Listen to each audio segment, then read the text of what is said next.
2, 3. Selamat pagi Pak Gale. Selamat pagi Bu Niki. Bagaimana kabar hari ini? Luar biasa. Oke. Ini akan melakukan pembelajaran di kelas ya Pak ya? Ya betul. Ada beberapa hal yang akan saya tanyakan sebelum kita melakukan observasi di kelas. Baik. Yang pertama, materi pembelajarannya apa Pak? Materi pembelajarannya tentang perlawanan bangsa Indonesia terhadap kolonialisme dan imperialisme pada abad 20. Oke, ada di kelas berapa ya Pak ya? Kelas 11. Kelas 11. Untuk sejarah Sejarah. wajib atau Kalau sejarah ya? kemerdekaan hanya sejarah. Sejarah ya. Baik. Sekarang kita ke tujuan pembelajaran Pak. Tujuan pembelajarannya yang saya rancang dalam perencanaan ada dua. Yang pertama, menganalisis bentuk-bentuk perjuangan bangsa Indonesia dalam melawan penjajahan atau kolonialisme dan imperialisme di bumi Nusantara. Yang kedua, memaknai, ya, siswa mampu memaknai peristiwa-peristiwa sejarah terkhusus bentuk-bentuk perlawanan yang sudah dilakukan bangsa Indonesia. Gitu. Jadi setelah bisa menganalisis bentuk perlawanannya, kemudian bisa memaknai dari peristiwa sejarah tersebut. Baik. Jadi nanti diharapkan peserta didik dapat menganalisis bentuk-bentuk perlawanan dalam masa penjajahan ya Pak ya. Kemudian memaknai peristiwa sejarah yang terjadi. Lalu terkait area pengembangan Pak, apa yang hendak dicapai? Ya. Berkaitan dengan area pengembangan yang hendak dicapai, ada beberapa aspek yang kemudian nanti mungkin jadi jadi penekanan yang dicapai. Yang pertama dari siswa, harapannya siswa mampu berkolaborasi atau bekerja sama dalam proses pembelajaran agar memang nanti tujuan yang sudah ditentukan itu bisa terlaksana dengan baik. Oke, itu yang pertama. Kemudian yang kedua, berkaitan dengan tujuan juga, harapannya memang nanti kedepannya ketika memang proses pembelajaran, anak mampu mengembangkan rasa dalam melihat berbagai peristiwa dan mampu memaknai berbagai peristiwa-peristiwa yang memang mereka alami dan memang bisa mengambil pelajaran untuk masa depan mereka. Itu untuk siswa. Jadi nanti diharapkan akan ada kegiatan yang mengarah pada kolaborasi, juga untuk mengembangkan sikap dan rasa untuk dapat memaknai peristiwa sejarah. Luar biasa sekali ya Pak Garin ya. Lalu strategi Pak yang sudah disiapkan itu seperti apa? Strategi yang sudah disiapkan sebenarnya mungkin pada dasarnya sama seperti guru-guru yang lainnya.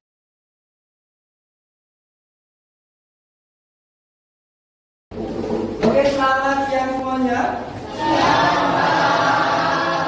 Hari ini kita kembali lagi untuk belajar bersama ya, tentang sejarah. Dan sebelum Pak Garin mulai membelajar hari ini, kira-kira hari ini ada berapa? Siapa yang berangkat hari ini? Ini yang pertama. Nihil ya. Oke, baik. Hari ini nihil, berarti hari ini kita akan lebih bisa maksimal untuk hari ini ya. Terima kasih sudah duduk berdasarkan kelompok yang sudah buat dari 2 minggu lalu. Karena hari ini kita akan belajar lebih banyak berkaitan dengan dinamika kelompok, dan hari ini kita akan masuk di materi baru ya. Kita bisa baca bersama-sama materi depan tentang apa? Perlawanan bangsa Indonesia terhadap bangsa Eropa tahun 1820. Jadi hari ini kita akan bahas tentang bagaimana bangsa kita melawan ya. Sebelum kita memberikan jauh, kita sudah melakukan banyak sekali perlawanan ya kepada para penjajah Eropa ya, terutama bangsa Belanda yang kalau mungkin kalian di SD itu pernah belajar atau di SMP belajar, kita dijajah berapa lama? 350 tahun, atau kalau dibuat abad berarti 13 tahun. Itu kan bukan waktu yang sebentar, itu adalah waktu yang begitu lama. Maka dari banyaknya peristiwa-peristiwa kesengsaraan dan sebagainya, di momen ini, di abad ini, abad 20, beberapa bangsa kita itu melakukan perlawanan agar kita tidak ada yang dilakukan oleh pihak Belanda. Nah, ini pengantarnya. Jadi pada masa kolonialisme dan imperialisme ya, yang sudah kita bahas minggu lalu, begitu banyak berat, begitu sangat berat sekali ya, bagaimana kita bertahan untuk hidup dan sebagainya. Hal ini memunculkan sikap perlawanan ya terhadap kebijakan yang dianggap menyengsarakan bagi bangsa kita. Nah, dari situ kemudian muncullah banyak perlawanan ya. Perlawanan ini merupakan protes terhadap banyak hal ketidakadilan yang terjadi selama masa kolonial dan imperialisme. Nah, ini beberapa pembahasan yang akan kita lakukan ya. Untuk ke depan, yang pertama kita akan bahas tentang strateginya seperti apa ya. Yang kedua, bentuk perlawanannya seperti apa. Yang ketiga, kita akan bahas yang depan. Jadi kurang lebih hari ini kita akan bahas beberapa poin-poin ini. Nah, kita akan mulai dari yang pertama. Sebelum Pak Gali masuk ke materi, Pak Gali mau tanya, strategi itu apa sih? Ada yang bisa menjawab? Ya, rencana, taktik, apalagi teknik, ya. Strategi itu rencana, teknik, taktik. Yang lain mungkin? Ada? Dan itu? Iya. Terima kasih untuk jawabannya. Kurang lebih strategi itu memang ya bisa dikatakan sebagai teknik, taktik atau rencana, ya. Agar kita memang punya suatu cara untuk mencapai sebuah tujuan. Nah, maka ada beberapa hal yang dilakukan bangsa kita waktu itu untuk mencapai tujuan untuk merdeka. Ya. Dalam hal ini ada beberapa yang dilakukan oleh bangsa kita sebagai strategi yang dilakukan bangsa kita untuk pertahanan wilayah, karena zaman dulu kan sifatnya masih kerajaan, belum negara seperti saat ini, maka bisa disebut sebagai wilayah. Ada beberapa ciri. Yang pertama bersifat kedaerahan, kemudian yang kedua bergantung pada pemimpin karismatik. Yang selanjutnya itu yang paling paling membuat kita zaman dulu itu susah untuk merdeka dan bebas. Kita masih mudah diadu domba. Ya, dan yang terakhir itu masih mementingkan dengan senjata, ya, perjuangan lewat senjata, ya. Maka ini beberapa strategi yang digunakan agar waktu itu tujuannya satu sebenarnya, untuk bertahan dari ancaman dari bangsa-bangsa Eropa. Apa karismatik? Berarti apa karismatik? Atau belum pernah dengar sama sekali? Belum pernah dengar? Ada yang pernah dengar mungkin? Masa belum pernah dengar? Berwibawa, Pak. Berwibawa. Ya, terima kasih. Kamu siapa dong?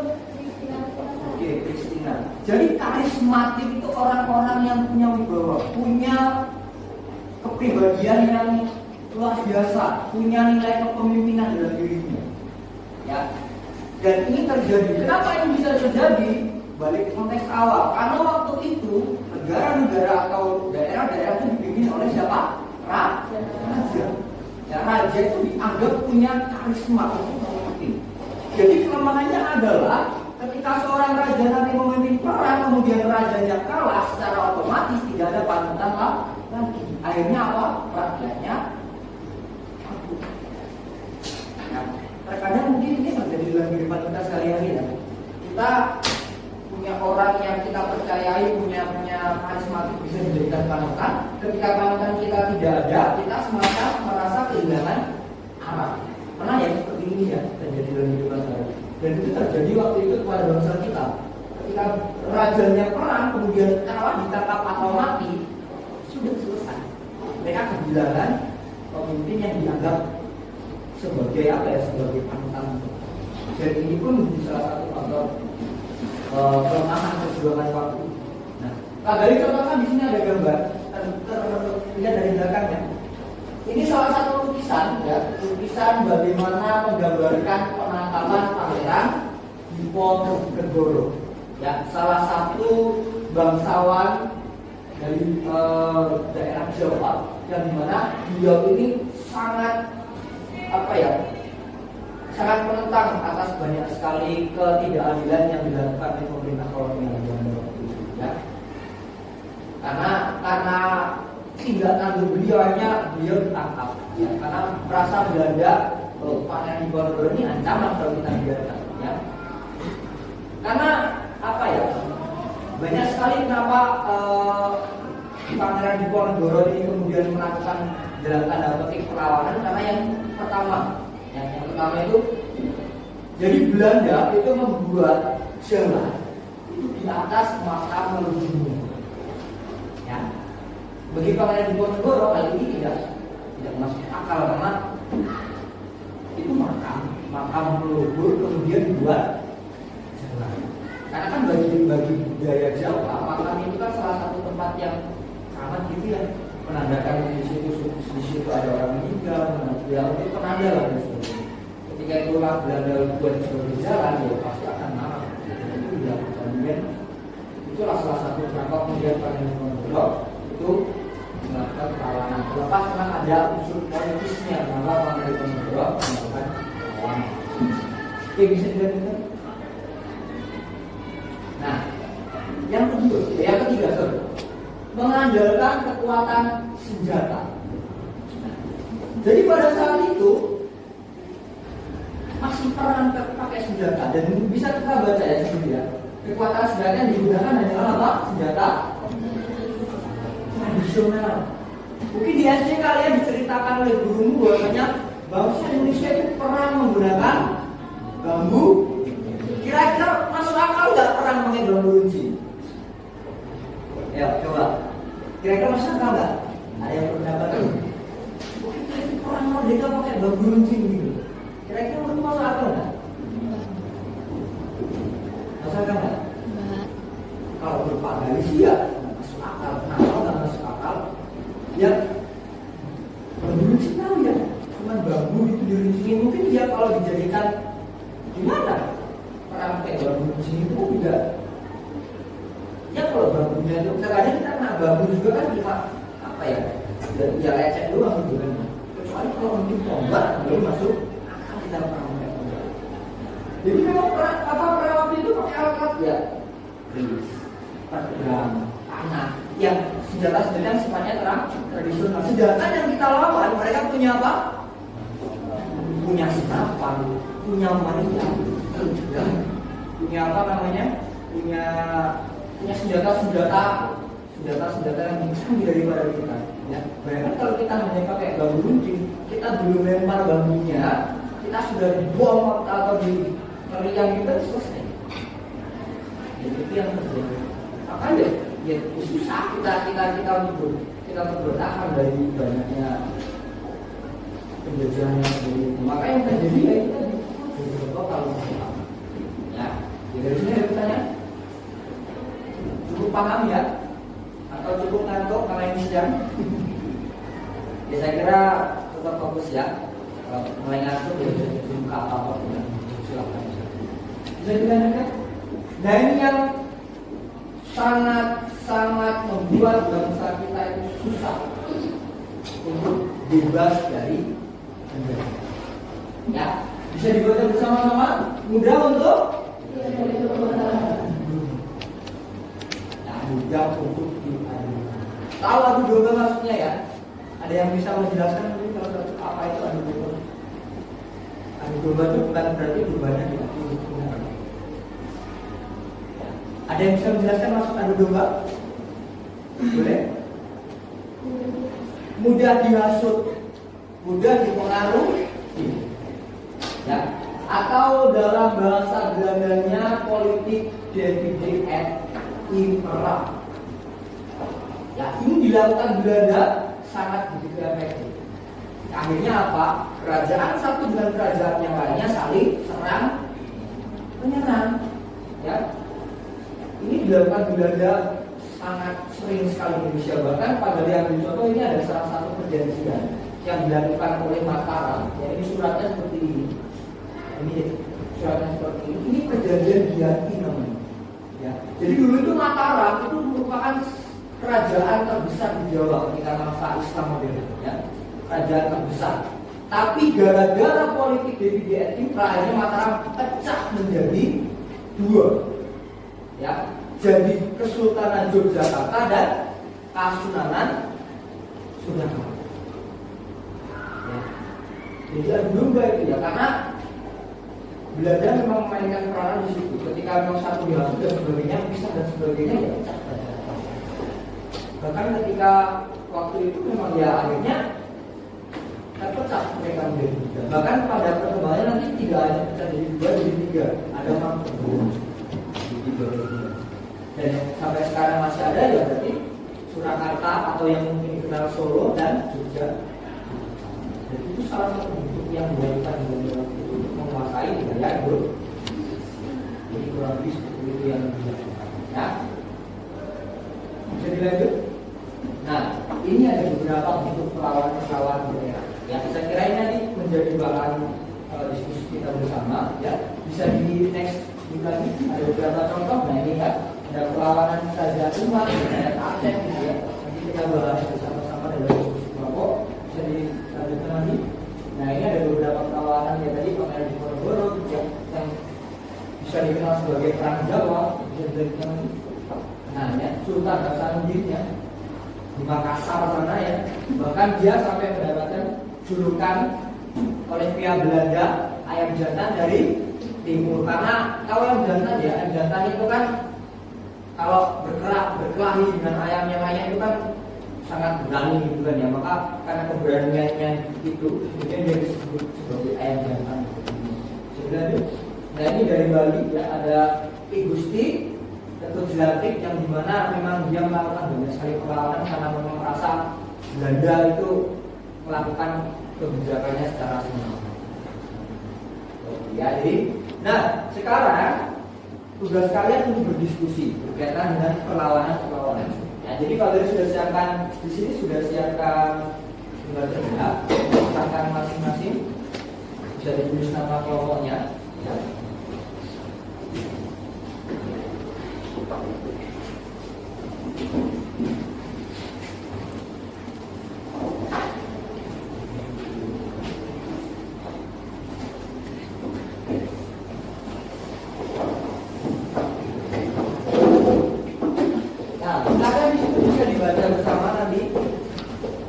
Beberapa bentuk perlawanan terhadap penjajah, ada perang Padri, ada perang Patipura, Diponegoro, perang Jagaraga Bali, perang Banjar, perang Aceh, kemudian di belakangnya. Setelah nanti kalian berdiskusi membaca beberapa bentuk perlawanan, silakan nanti dalam kelompok yang pertama itu menuliskan maknanya.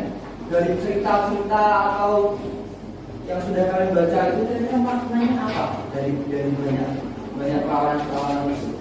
Kemudian yang kedua, setelah kalian sudah mendapatkan makna dari apa yang sudah kalian baca dari peristiwa perlawanan itu, silakan bisa dipilih, dibuat maknanya dibuat dalam bentuk yang bisa bikin poster.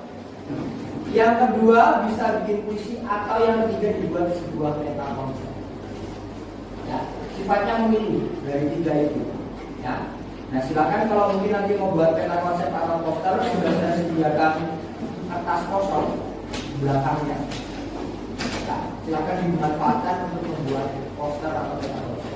Atau kalau ingin membuat puisi saja, silakan bisa dituliskan puisinya di sama di kertas yang kosong itu. Oke? Bisa dipahami instruksinya? Oke, nanti silakan bisa dibaca bersama dan sebagainya. Kalau nanti ada pertanyaan silakan bisa ditanyakan. Silakan bisa diskusikan.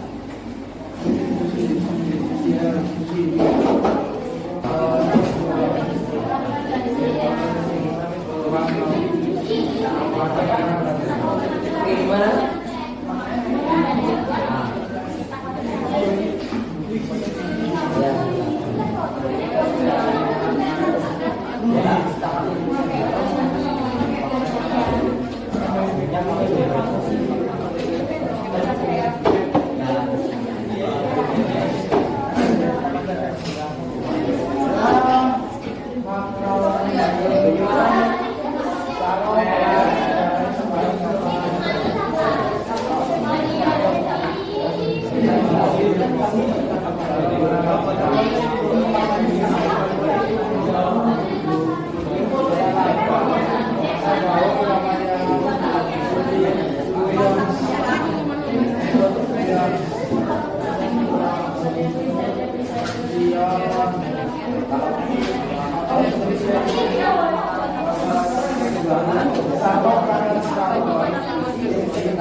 Untuk kelompok pertama yang maju adalah kelompok yang meja oke, silakan.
Terdapat perang Aceh yang pemecahan rakyat Aceh yang mudah untuk diadu domba. Selanjutnya, kami membuat data konsep. Di sini terdapat 6 bentuk perlawanan. Yang pertama adalah perang hadri. Jadi dari perang hadri ini, kaum hadri atau para ulama ini marah akan kaum adat yang suka berjudi dan bermabuk. Nah, akhirnya mereka memperingati kaum adat tersebut, tapi kaum adat tidak terima dan akhirnya membuat perlawanan. Pada akhirnya kaum adat yang kalah dan akhirnya Belanda memanfaatkan situasi ini untuk saling mengadu domba dan Belanda membantu kaum adat untuk melawan kaum hadri. Namun pada akhirnya kaum hadri dan kaum adat kalah karena Belanda memiliki kekuatan militer.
Tidak ada? Tidak ada.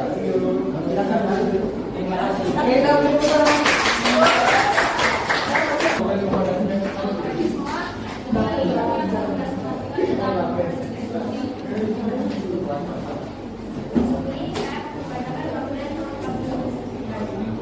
kemenangan bangsa Indonesia pada akhirnya dapat tercapai karena persatuan dan semangat kemenangan bangsa dan negara. Perlawanan antar daerah pada akhirnya menunjukkan bahwa bangsa Indonesia sudah siap berubah. Tanpa kemajuan, kritis dan mengandalkan sikap apatis, hanya menjauhkan Indonesia dari kebebasan. Selanjutnya kami akan membacakan puisi yang telah dibuat oleh kelompok kami yang berjudul Bersatu, Rebut Semua Itu. Ada sanggara di atas tanah. Dinding-dindingnya berteriak. Lawan. Kau bakal tak berguna. Apa yang kau harapkan darinya? Wahai konsekan bangsa, gimana kesatuan itu? Apa daya semangat jika lawan yang berpijak mati? Apa makna kemenangan tanpa bersatunya insan penduduk di dalamnya? Seorang pemimpin yang kami harapkan pada akhirnya mati. Di mana kemenangan kami, wahai raja? Kemana kami harus berjalan? Jalan mana yang menuju kemenangan? Harta kami hangus dan lenyap. Ini kami muak dengan semua pembodohan. Gubernur umum kami begini tak berarti. Di mana harga diri negeri ini? Bersatulah bangsa. Waktu terus berjalan. Detik demi detiknya, suarakan kemenangan. Buanglah strategi bodoh itu. Bersatu adalah kunci. Bersatu adalah strategi. Pusat di suatu tempat menantimu. Pertahankanlah semua wilayah itu. Rebut semuanya yang telah membodohmu. Sorakan. Kita bisa. Kita Indonesia.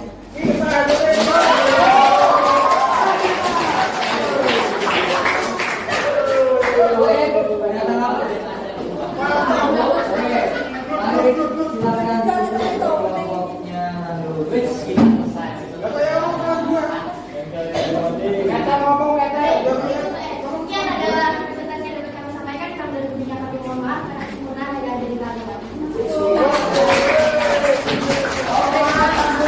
luar biasa sekali apa yang sudah kalian kerjakan. Banyak makna yang ditemukan dalam beberapa peristiwa-peristiwa yang begitu penting bagi bangsa kita, terutama bagaimana makna perjuangan yang beberapa kelompok menyampaikan. Kiranya memang makna perjuangan ini menjadi salah satu hal paling dasar yang bisa kita maknai dalam hidup kita sampai saat ini. Bahkan kalau kita berkaca di zaman sekarang ini, kita harus tetap berjuang karena walaupun kita merdeka secara aturan dan sebagainya, tapi rupanya memang kita tidak merdeka sepenuhnya. Masih banyak sekali hal-hal tertentu yang mungkin kita belum merdeka. Ya. Salah satunya ya berkaitan dengan kemiskinan pun kita masih banyak. Saya kira ketika kemiskinan itu masih banyak terjadi, ya salah satu dari nilai Pancasila pun belum bisa berkaitan dengan keadilan sosial. Maka memang sampai sekarang pun kita harus masih berjuang untuk kita bisa mencapai Indonesia emas gitu ya. Makanya ya, semoga Indonesia emas itu tidak hanya sebagai jargon, tapi kita untuk ke depan bisa mencapai itu. Yang pertama, kemudian ada nilai pantang menyerah. Ya, pantang menyerah itu memang harus ada dalam diri kita semua, harus kita maknai itu karena ketika kita punya tujuan, kita harus pantang menyerah. Ya, ketika kita punya tujuan tapi kita tidak punya daya juang, kita menyerah. Ya, sampai mati pun, sampai kiamat pun tujuan kita tidak akan pernah tercapai. Maka pantang menyerah menjadi nilai yang ada dalam diri kita dan kita maknai dari setiap perjuangan ya, sangat para saya kira ini berkaitan dengan presentasi yang sudah dilakukan oleh masing-masing kelompok. Tiap kelompok punya pemaknaannya masing-masing dan dituangkan dalam bentuk produk masing-masing. Saya kira ini menjadi hal yang baik. Kita semua perlu kita apresiasi, maka kita tepuk tangan kita semua.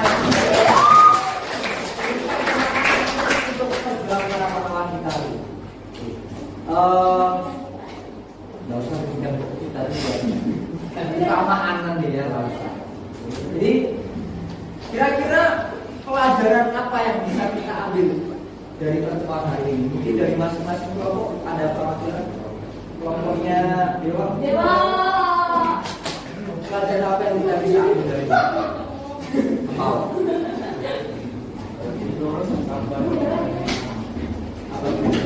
Atau mungkin kelompoknya apa? Pelajaran apa yang kita bisa tahu baru?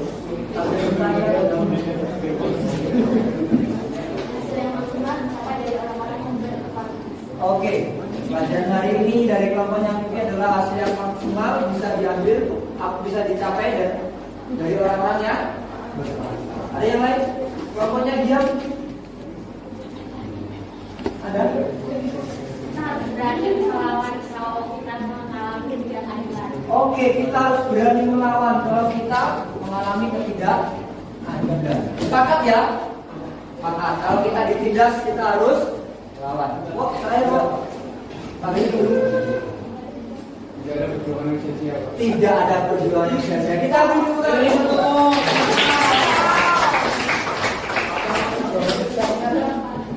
Oke, jadi kesimpulan pelajaran hari ini, ya. Jadi perlawanan yang luar biasa dilakukan dalam musim penjajah di bumi pertiwi ini, ya. Bumi pertiwi ini masih Indonesia. Walaupun para raja dan tokoh masyarakat berjuang untuk daerah masing-masing, ini menjadi bukti bahwa kita mampu, ya, melakukan perlawanan, ya, terhadap para penjajah yang membawa kesengsaraan. Namun di satu sisi, ya, kebijakan-kebijakan yang dikeluarkan pemerintah kolonial juga berdampak, ya, terhadap perkembangan politik, ekonomi serta pendidikan dan teknologi di Nusantara. Saya kira banyak sekali peristiwa-peristiwa yang terjadi di masa lalu itu menjadi salah satu pelajaran penting untuk kita ke depan, agar memang kita ke depan bisa menjadi lebih baik lagi, ya. Maka terakhir dari saya, ya, jangan sekali-kali kita melupakan sejarah. Itu yang dikatakan oleh Presiden Soekarno. Karena sejarah itu adalah bagian dari hidup kita yang harus kita gunakan untuk berkaca atau berefleksi agar masa depan kita bisa kita lalui lebih baik. Oke ya, saya kira untuk hari ini cukup. Terima kasih untuk pertemuan hari ini. Ya, Pak, dari akhir ini selamat siang semuanya. Ya.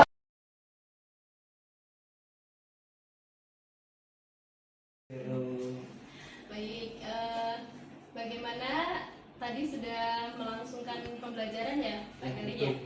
Nah, sepertinya tadi sangat menarik dan menyenangkan, anak-anak juga bisa aktif. Lalu apa saja Pak yang dirasakan Bapak? Terima kasih.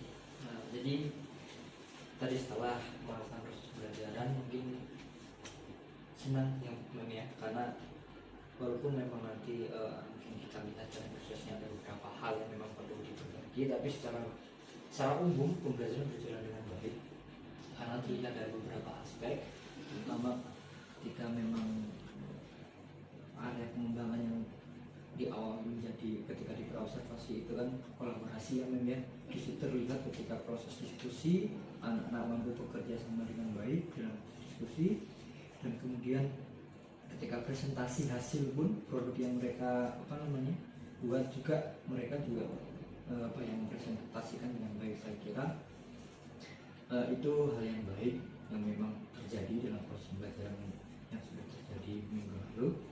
Kemudian mungkin kalau mau kita lihat beberapa hal yang perlu jadi sorotan berkaitan mungkin jam saya ini kan di jam siang memang, karena memang kalau sejarah itu kan asumsi banyak siswa itu pelajaran yang membosankan.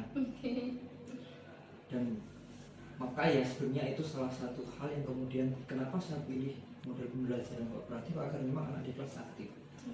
Kalau saya menggunakan metode lama seperti ceramah, saya pastikan yang mereka akan tidur seperti didongengkan gitu. Siang-siang gurunya ngoceh tentang sejarah pasti tidur mereka. Maka itu salah satu hal yang saya buat, maka ini menjadi ya area pembangunan utama. Ya memang sudah sangat terlihat ya Pak ya dari anak-anak bagaimana kolaborasi, aspek-aspek yang akan dikembangkan itu sudah berjalan dengan lancar melalui kegiatan anak, presentasi dan diskusi dengan metode cooperative learning. Oke. Selanjutnya mari kita refleksikan ya Pak ya. Seperti apa Pak refleksi dari Bapak sendiri sebagai guru? Bagi saya sebagai guru sejarah, terutama yang berkaitan dengan pembelajaran kemarin, yang pertama tadi saya singgung yang awal bahwasanya memang ini pembelajaran berjalan dengan baik ya, karena memang aspek-aspek yang sudah ditentukan memang dapat tercapai, ya terutama dengan kolaborasi. Tapi memang tadi beberapa hal kemudian yang menjadi catatan saya pribadi ketika proses belajar adalah di jam siang itu memang terkadang agak susah mengkondisikan anak, karena ya anak sudah capek, letih dan sebagainya, karena memang ya kita sadari ketika siang fokus belajar anak sudah mulai buyar. Maka memang ini menjadi apa ya, tantangan buat saya. Mungkin tidak hanya saya ya, semua guru ketika jam siang itu tantangannya di situ mungkin ya. Anak sudah capek, fokus belajar sudah mulai kurang ya. Ketika kalau kita tidak bisa memberikan model pembelajaran atau treatment yang pas pasti, saya kira kelas akan tidak kondusif. Dan itu sebenarnya ketika di pra kemarin mungkin belum tercover ya, karena kan kita pra kemarin itu menjadi mungkin ya, kalau mungkin masih ingat, itu menjadi kekhawatiran saya juga ketika di siang. Tapi ternyata akhirnya dengan beberapa strategi yang saya terapkan, terutama berkaitan dengan model pembelajaran kooperatif, rupanya hal-hal yang saya takutkan berkaitan dengan anak bosan, anak ngantuk dan sebagainya itu bisa teratasi ketika proses pembelajaran itu berjalan dengan baik. Mungkin yang menjadi catatan saya adalah ketika presentasi mungkin ya beberapa mungkin sering terjadi juga tidak benar secara ya, mungkin ada beberapa kelompok yang mungkin tidak maksimal terjadi ya, itu saya kira hal yang wajar, tapi secara garis besar ketika presentasi anak-anak bisa melakukan. Jadi sudah ada di jam siang itu sangat ini menantang, sangat menantang ya Pak. Terutama guru-guru sejarah seperti saya. Baik. Nah, namun tantangan ini akhirnya bisa teratasi ya Pak ya dengan metode pembelajaran yang akhirnya juga dipilih dengan tepat, maka anak-anak juga bisa terkondisikan seperti itu. Baik Pak Galih, ini bagus sekali bahwa sudah ada langkah untuk mengatasi hal-hal yang demikian. Lalu bagaimana dengan rencana tindak lanjut untuk ke depannya? Saya kira memang mungkin saya ceritakan backgroundnya dulu ya. Sejarah itu kan seperti yang saya sampaikan tadi, terkadang bagi anak itu pelajaran yang membosankan karena sifatnya hanya pemahaman, dan kalau memang anak tidak paham untuk diajak menganalisa sebuah peristiwa sejarah susah. Maka sebenarnya hampir semua guru sejarah itu sebenarnya kalau berkaitan dengan pengembangan, satu yang ingin dikembangkan itu adalah bagaimana anak itu tertarik dengan sejarah terlebih dahulu. Karena ya prinsipnya kalau orang itu tidak tertarik, ya susah untuk ngerti, susah untuk paham, susah untuk diajak neko-neko ketika proses belajar. Nah, maka itu sebenarnya konsen utama yang menjadi penekanan bahwasanya ke depan ya harapan saya pribadi sebagai guru sejarah, saya bisa menerapkan pembelajaran yang memang menarik untuk mereka. Nah, itu yang pertama. Mungkin kalau ditanya caranya seperti apa, ya akan situasional memang. Kalau mungkin di jam awal gitu ya, anak masih fresh, ya mungkin dengan model pembelajaran apapun anak masih bisa mengikuti dengan baik. Tapi kalau sudah di jam siang itu, kalau kita tidak bisa mengatasi itu ya akan repot juga. Maka terkadang kita kan memang dituntut untuk membuat RPP atau modul lah sebenarnya sekarang di awal pembelajaran.